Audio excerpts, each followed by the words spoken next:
How often do you fly in the United States? Do you travel occasionally when you go on vacation, or do you travel more frequently for work and have the entire process down? People fly for a variety of reasons, but one thing they all have in common is they all have to line up in airport security before they can fly.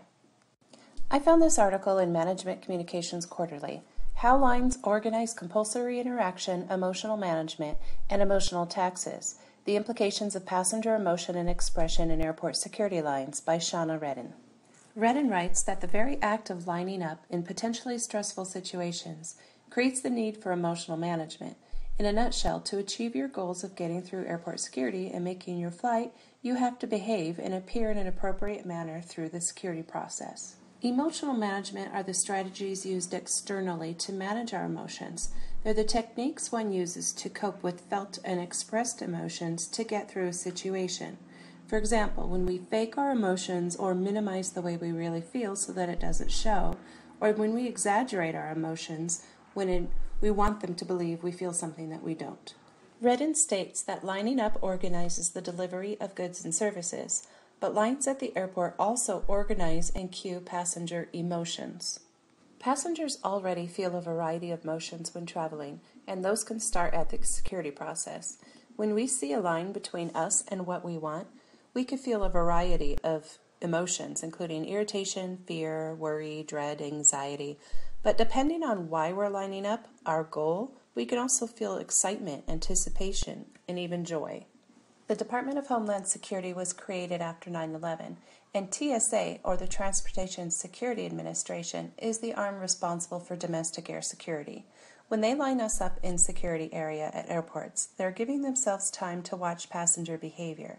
These lines create order and regulate the flow and speed of traffic during the scanning and x-ray process.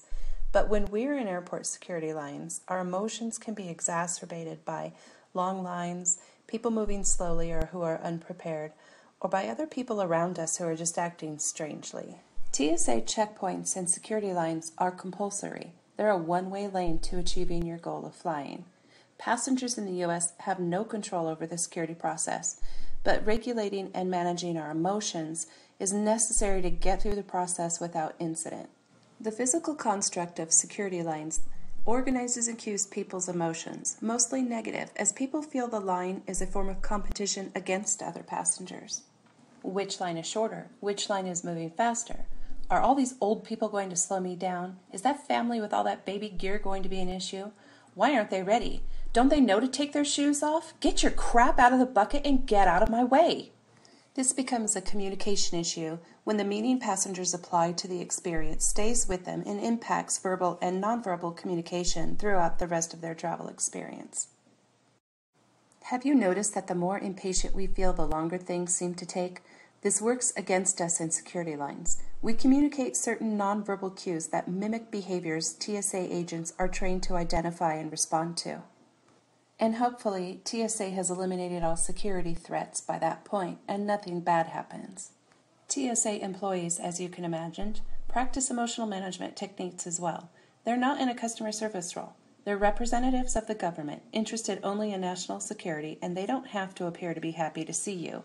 They practice emotional labor by conserving energy, allowing them to do their job of watching and identifying threats while dealing with masses of people every day. If passengers build the airport security process into a negative situation, they must mask or inhibit these feelings through emotional management to prevent added scrutiny or conflict with the TSA.